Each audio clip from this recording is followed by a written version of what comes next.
Okay. Alright, terima kasih. Hai. Itu dia. Terima kasih Encik Faiz selaku pengacara majlis kita pada hari ini. Assalamualaikum warahmatullahi wabarakatuh. Selamat sejahtera, salam keluarga Malaysia. Saya ucapkan kepada semua pengunjung Hari Terbuka Apel bagi tahun 2022. Ya betul. Apa khabar semua? Baik. Soal kuatlah sikit orang tanya tu. Apa khabar semua? Itu yang kita nak sebenarnya. Betul Man. Baguslah Man ya. Okey tuan-puan, untuk makluman semua kita diharapkan tuan-puan masih lagi menjaga keselamatan diri dan juga kebersihan diri ya. Kita masih berada dalam situasi wabak COVID-19 ya. Itu peringatan. Okay? Dia fasa-fasa endemik ni ialah walaupun diberikan kelonggaran, kita kena pandailah jaga diri kita sebab betul Man. Itu yang penting sebab sekarang ni kita kena jaga diri masing-masing. Jadi jagalah kesihatan sebab takut sekarang ni pun dah musim influenza ya tak? Jadi boleh HFMD pun ada. Itu satu lagi. Alright. Terima kasih kepada tuan-puan juga yang masih setia berada di Balai Ketibaan KL Sentral dan juga di Facebook Live MQA. Baiklah, kita tanpa membuang masa yang Aiman. Okey. Hari ni saya nak perkenalkan kita punya ikon. Ini semuanya orang hebat-hebat belaka. Ini kalau orang BBNU kata bukan kaleng-kaleng. Jadi bukan tak kenal maka tak cinta. Kalau tak kenal tak cintalah. Jadi saya perkenalkanlah ikon yang pertama ni, dia merupakan pembantu laut di Jabatan Laut Malaysia wilayah Pulau Pinang dan sedang mengambil jurusan OUM sekarang ini. Ambil A dan PhD. Saya perkenalkannya ialah Cik Nur Faiz lah. Jadi Cik Faiz, apa khabar? Alhamdulillah sihat. Dari jauh ni, dari Penang ni, dia cakap dengan saya dia sampai semalam. Hari ni semata-mata untuk memeriahkan sesi sembang santai kita pada hari ni. Itu dia. Okey. Yang kedua, ini orang memang ada kaitan sikit lah dengan artis tanah air kita.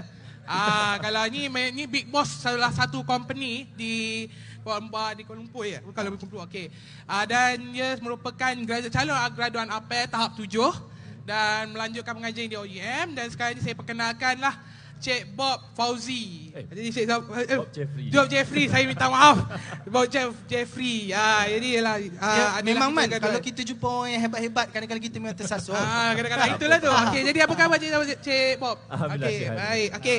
Yang ketiga ni semua orang kenal. Ni semua kenal. Ini Sifu.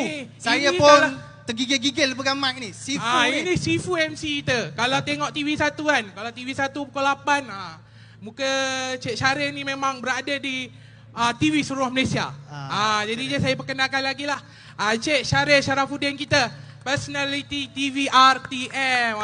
Dia pun graduat APEL tahap 7 dan sekarang ni pun dia merupakan graduat APEL di UUM. Jadi Cik, apa khabar?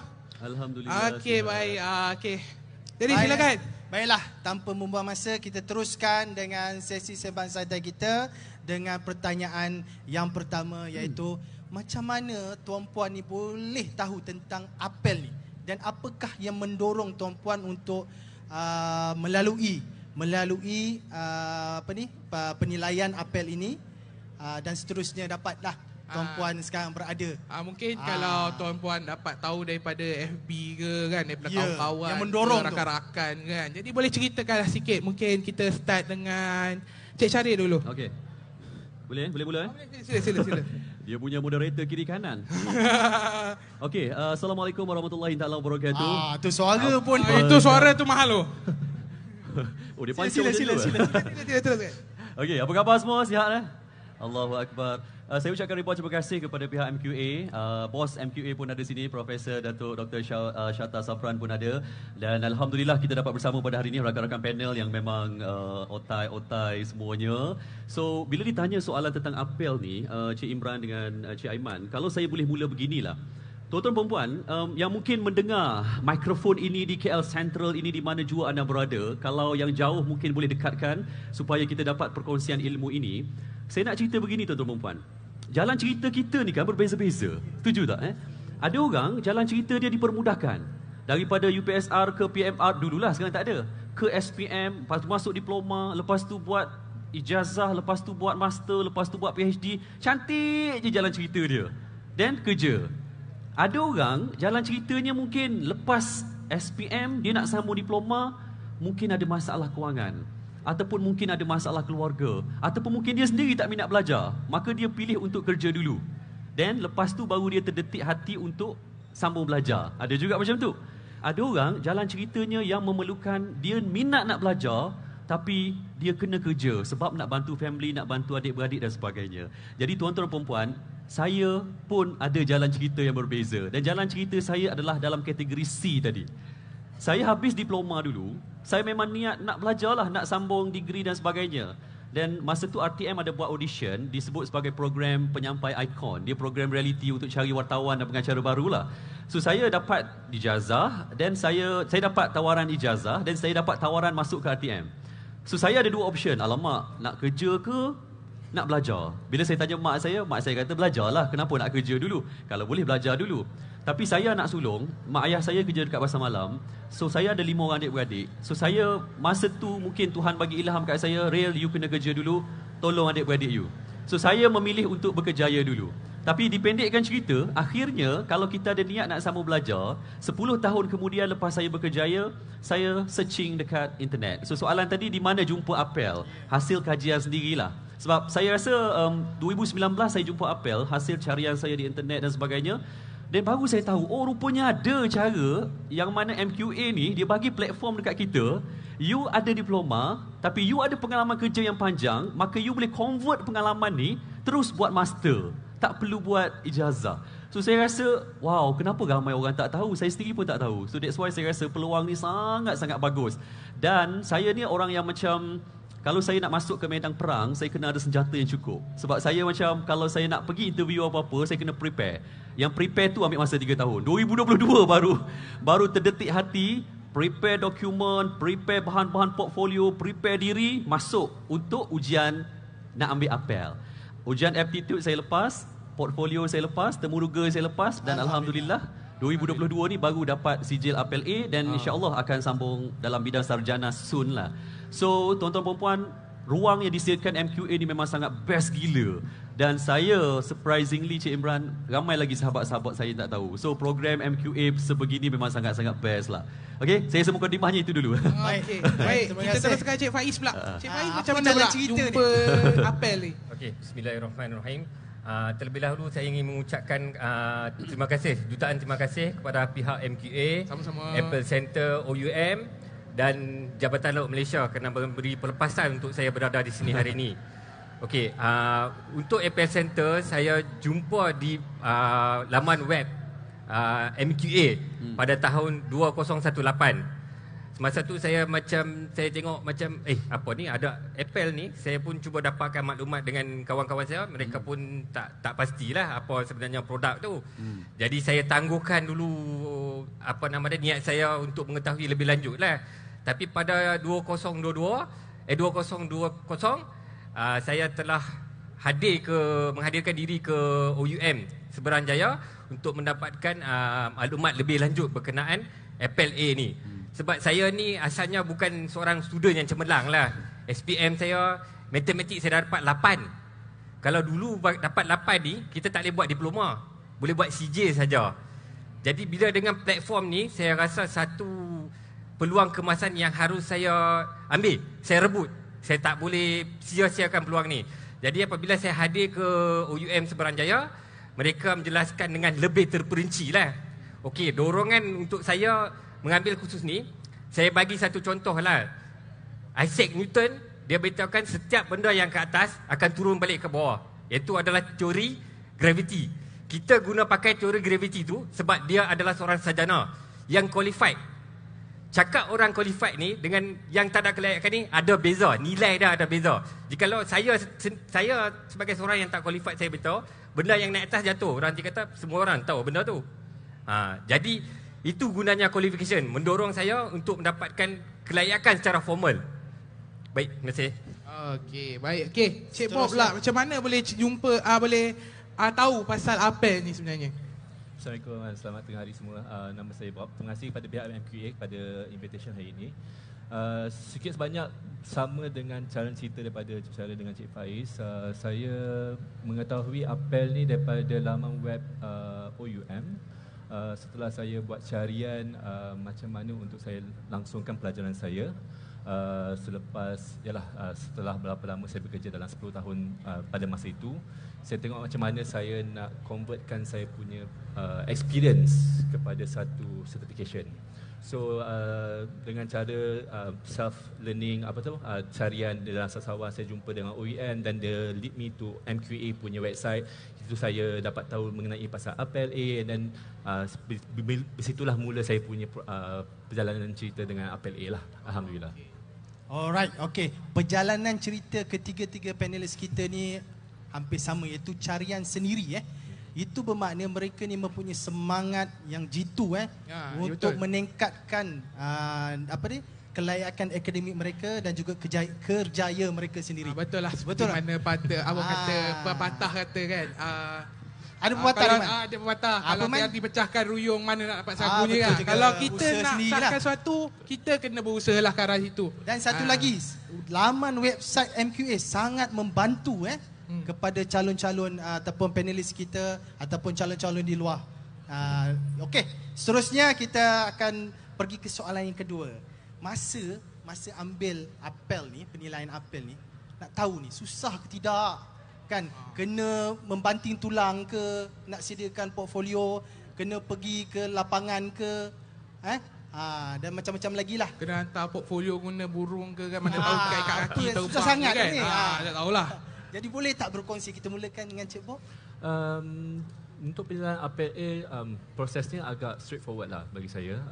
Of course, nak kena sediakan portfolio tu kena spend a bit of time, kena sediakan letak semua you punya experience, dengan punya apa-apa certification yang ada, apa-apa pelajaran yang you dah buat.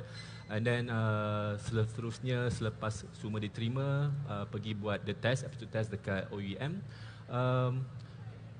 Nak kata senang tu tak adalah senang, nak kata susah pun tak adalah susah, tetapi kena ada semangat lah untuk pergi untuk buat test, kena buat some revision sebab of course lah bila nak belajar tu kena ada niat tu, kena betul, and kena make sure yang itu ni buat tu untuk menimba ilmu dan juga untuk make sure yang itu akan lepas demi assessment. So kenalah buat some revision sikit untuk sediakan untuk aptitude test. Tapi selebih daripada tu tak adalah susah, tak adalah senang, tapi alhamdulillah rasanya semua orang boleh lepas aptitude test dengan semangat yang ada, dengan letakkan pemikiran dengan fokus yang betul lah. Ya, maknanya semua orang ibarat bolehlah untuk melalui penilaian apel ini. Okey, seterusnya Cik Faiz. Penilaian tentang APLA atau APLC? Dua-dua dua boleh. untuk Yang menariknya Cik Faiz ini, dia ada apel A, dia ada apel C. Jadi kita akan tahulah cerita mengenai bagaimana Cik Dua-dua Faiz Cik Faiz hadapi penilaian tersebut. Okey, berkenaan APLA ni, pengalaman saya lah, hadir di pusat pembelajaran OUM Seberang Jaya, staf-staf di situ akan banyak membantu untuk kita mengambil ujian. Dan untuk menyediakan portfolio tu, MQA sendiri ada menyediakan template. Kita tak perlu nak buat satu Maknanya format mudah sendiri. lah kan? Paling mudah. Kita isi saja maklumat-maklumat yang diminta dalam tu. Alright, Contoh kata nama, pengalaman kerja, semua dah ada kat situ dah. Cuma perlu lakukan pengisian sahaja. Ya, apa lagi? Tunggu di luar sana. Ya, Ayuh kita. jangan lepaskan peluang. Okey, APLC pula, tim Dr. Hafzan lah. Saya pujilah daripada APL Center OUM. Mereka akan banyak membantu. Dia akan buat mapping sendiri dengan pengalaman kita. Apa pengalaman tuan ada? Kita beritahu saya ada pengalaman ni. Apa pembelajaran formal, pembelajaran tidak formal. Dan dia akan buat mapping. Okey, subjek-subjek ni you ada potensi untuk mohon APLC. Jadi kita boleh mohon daripada situ. Banyak pihak sedia untuk bantu kita. Cumanya di sini kita hendak bantu diri kita kah? Itu je persoalan dia. Baik. Alright, kita seterusnya kita nak dengar perkongsian daripada Cik Syarif. Cik Syarif macam mana pula Cik Syarif? Okey, bagi saya lah kan, saya rasa sama lah dengan apa yang Cik Bob, Cik Faiz cerita tadi. Tapi saya suka satu perkataan yang Cik Faiz cerita tadi last sekali. Dia kata kita kena bantu diri kita sendiri. Betul. Sebab tuan-tuan dan puan untuk isi apel ni mudah, semudah ABC je isi. Dan saya rasa situasi ataupun proses nak dapat sijil tu pun very straightforward kan. Asalkan you ada usaha kumpulkan sijil semua, you akan dapat. Tapi the first place tu, proses nak mohon tu, yang tu scary movie sikit. Sebab apa tahu? Sebab kita ni kan kadang-kadang bila kita nak sambung belajar ni kan, siapa-siapa yang mendengar lah kan, kita akan tanya orang yang sama level dengan kita, betul tak? Contohnya, kita tanya kawan kita yang kerja, dia pun tak belajar juga, kita pun tak belajar. Betul. Kita pun cakap kat dia, bang, aku fikir nak sambung belajar lah, okey tak? Dia pun cakap apa? Tak payahlah Ril, kau nak sambung belajar, lepas tu nanti anak siapa nak hantar sekolah, lepas tu nanti kan nak kena bayar lagi, orang Sabtu Ahad cuti kau kena belajar. Ya. Betul. Dia akan ada tahu cabaran-cabaran alasan sebegitu. So akhirnya saya, betul juga kan, tak payahlah. Itu yang susah. Lama kelamaan saya rasa tak boleh. Saya kena tanya orang ataupun minta pandangan orang yang dah berjaya. So saya jumpa mereka yang dah ada doktor, saya jumpa mereka yang dah ada master. So bila jumpa orang-orang macam ni lain jawapan dia. Boleh Ril, alah setakat satu Ahad tu kau boleh buat. Allahu Akbar, setakat portfolio tu senang je. So bila dapat jawapan-jawapan positif macam ni, dia jadi berkobar-kobar. So that's why saya punya pegangan sampai sekarang, kalau nak minta pandangan, jangan minta pandangan daripada orang yang sama level dengan kita. Minta daripada orang yang dah berjaya, maka motivasinya akan mempercepatkan proses kita. Lebih kurang macam setuju. Cik Syaril. Betul lah. Kalau kita nak berkawan, nak wangi-wangi, kawal dengan orang betul wangi kan. Gitulah bidalannya. Okeylah, kita teruskan dengan soalan kita yang terakhir. Terakhir dah? Terakhir dah. Okey. Kalau Imran, tambah kalau lagi. saya nak share boleh. Mungkin kalau yang mana yang mendengar sekarang ni, yelah sekarang ni pun tengah peak hour sekarang kan, waktu lunch hour. Mungkin pada mereka yang mungkin tergerak, mungkin tengah-tengah lalu ni bolehlah singgah ke kita punya booth. Kita ada pelbagai pameran di sini dan juga kita akan bercerita jugalah, pegawai-pegawai kita akan bercerita mengenai apel ni. Suka untuk saya sharekanlah mengenai apel ni. Sebenarnya kita ada 3 jenis apel, iaitu apel A, apel C dan juga apel Q yang baru kita lancarkan pagi tadi. Secara ringkasnya lah, mungkin untuk secara kita bagi in the terms of layman lah. Boleh. Layman, okey, nak faham senang macam ni je. Okey. Apel A, apel C, apel Q ni adalah satu produk, tiga produk ni di bawah satu lembayung yang sama. Jadi kata kunci ni adalah menggunakan pengalaman, kemahiran ataupun apa saja ilmu pengetahuan yang dimiliki, yang diperoleh, tak kisahlah daripada kursus pendek ke, dari pengalaman bekerja ke, hobi ke kan. Jadi contoh kalau ada lah, macam contoh suri rumah, kalau lebih-lebih masak-masak kat rumah tu kan, yang masak gambar-gambar rumah tu, yang macam-macam boleh kita sharekan, pun boleh digunakan sebagai salah satu bukti untuk kita gunakan pengalaman yang kita ada untuk kita ambil, untuk kita masuk ke program pengajian tinggi. Jadi Sila boleh ambil apel Q terus. Apel Q PhD. boleh terus. Mana tahu ada masak sedap. Masak sedap. Mana tahu dapat PhD in culinary management. Ada terbitkan buku resepi? Kalau ada terbit buku sendiri tapi tak publish mana-mana publisher, boleh. Boleh dijadikan sebagai bukti untuk untuk dapatkanlah scroll akademik ke, nak dapatkan kredit transfer ataupun kemasukan ke program-program pengajian tinggi jadi. Betul. Itu yang kita cerita sikit lah. Maksudnya pasal apel ni sebenarnya. Baik, terima kasih Cik Aiman. Okey, untuk makluman semua, kat luar sana tu kita ada 2 kategori. Satu pelajar yang mungkin suam-suam. Nak kata pandai tak berapa pandai, nak kata kurang bijak tak berapa sangat. Macam saya lah tu. Saya dulu pun suam-suam lah. Ni baru dapat SPM kan, STP dan sebagainya. Tapi dia tak tahu dengan kelayakan yang dia ada tu sebenarnya dia boleh memilih untuk kemasukan melalui laluan apel ini. Itu kategori yang pertama kan. Yang kedua, dia sedang bekerja tapi dia dalam konteks tidak ada kelayakan akademik yang begitu tinggi. Tetapi dia ada bakat, dia ada kemahiran. Jadi boleh tak sebagai tuan-puan yang ada pengalaman, boleh tak berkongsi sedikit nasihat berkaitan dengan orang-orang yang begini, yang 2 kategori ni? Macam mana ni? Boleh tak kita kongsikan sedikit nasihat dan pandangan tuan-puan? Betul. Tuan-tuan, sorry. Tuan-tuan. Kita tak ada perempuan tuan-puan di sini. sana. Tuan-puan di sini. Tuan-tuan di sini. Tuan-tuan. Betul. Dia jangan silap Cik Imran. Sipu ada. Sipu ada. Nanti memang sipu kena ada. Alright. Kita boleh mulakan Syaril. Okay. Saya ini last ayat last kan. Saya punya nasihat mungkin beginilah.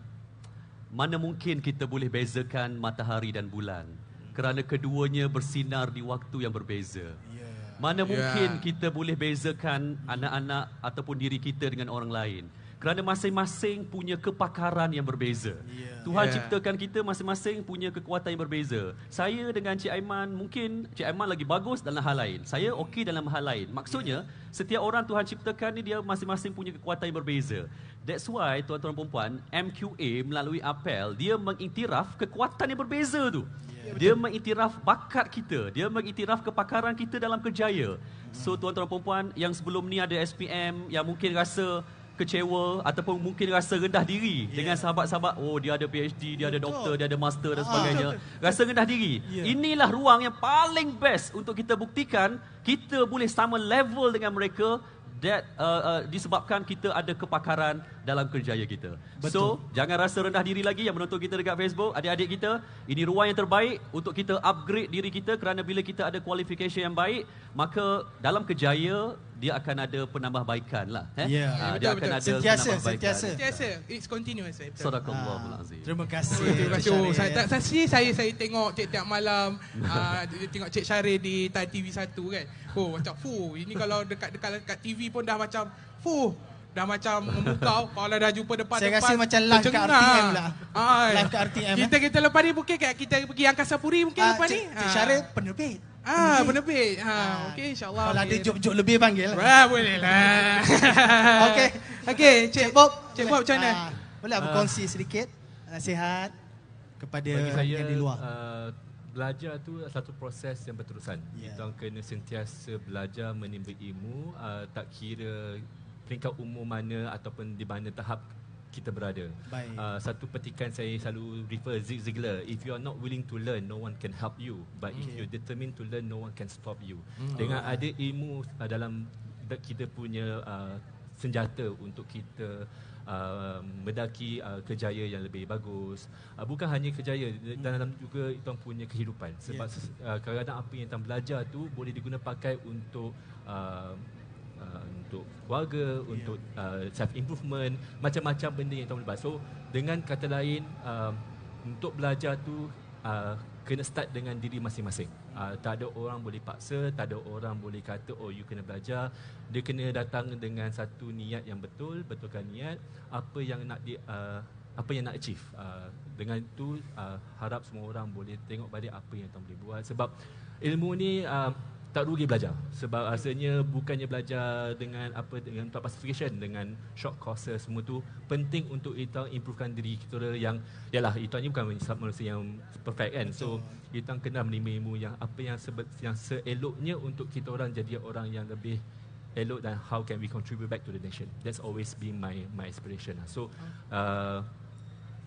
pergilah ke laman MQA, check macam mana nak proses untuk apply jadi certification. Ada diploma, ada degree, ada master, ada PhD. So tengoklah apa yang bersesuaian, make the move, make the start, log in and apply.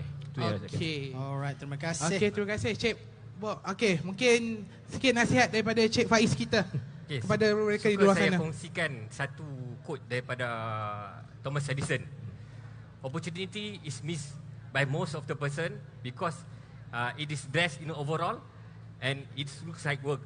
Kalau kita tengok balik Thomas Edison ni, dia nak jumpa filament lampu mentol ni, dia telah melakukan experience 10,000 kali sebelum dia menemui filament yang betul untuk lampu tersebut. Tetapi dia tidak menganggap 10,000 kali itu sebagai kegagalan. Sebaliknya, beliau menganggap itu sebagai 10,000 cara untuk lampu itu menyala. Jadi kita kena ambil iktibar tu. Kita kena ambil semangat tu. Saya bagi contoh. Saya masuk UUM, semester 1 saya tak habis lagi, anak saya diagnose dengan kanser, limfoma. Saya buat exam, anak saya tengah on chemo dekat GH Pulau Pinang, saya buat exam online. Kalau dalam situasi getir macam tu pun saya boleh semangat lagi nak belajar, apatah lagi tuan-tuan. Betul. Jadi nasihat saya, carilah ilmu. Itu saja. Ya, betul. Setuju. Nak 1000 daya tak nak 1000 dalih. Itu orang dalam orang Melayu kita lu. Kita kena pegang juga. Betul. Apa lagi? Okey Man, kita dah ke penghujung bicara slot kita pada hari ini. Kita dah berada di penghujung slot kita pada hari ini. Saya ucapkan terima kasihlah kepada ketiga graduan apel kita yang hebat belaka ni atas perkongsian yang diberikan setiap ini. Saya harapkan supaya perkongsian ini dapatlah memberi inspirasi, menggerakkan hati kepada mereka yang ingin majukan diri tapi mereka mempunyai pengalaman dan kekurangan akademik untuk mereka tu terus maju melalui kita punya inisiatif pembelajaran sepanjang hayat. Sebelum saya kita orang tamatkan sesi solat ni, saya suka berkongsikan satu hadis Nabi SAW. Ada hadis man? Ya, ada. Yang bermaksud tuntutlah ilmu sehingga ke liang lahat. Jadi tak semestinya pada usia muda kita menuntut ilmu, tetapi tuntutlah ilmu sampailah kita menemui malaikat mungkar dan nakir itu nanti. Jadi baik, betul man. Okey. Jadi rasanya kita dah boleh beransur dah. Sepatutnya kita ada persembahan. Ada. Selingan selepas ni. Selepas ni terima kasih kepada panelis jemputan kita, tuan-puan yang masih setia, masih lagi setia dan teruskan sehingga ke aktiviti rancangan-rancangan kita untuk apel hari terbuka hari ini. Okey, itu saja daripada kami. Terima kasih. Assalamualaikum warahmatullahi wabarakatuh dan selamat tengah hari.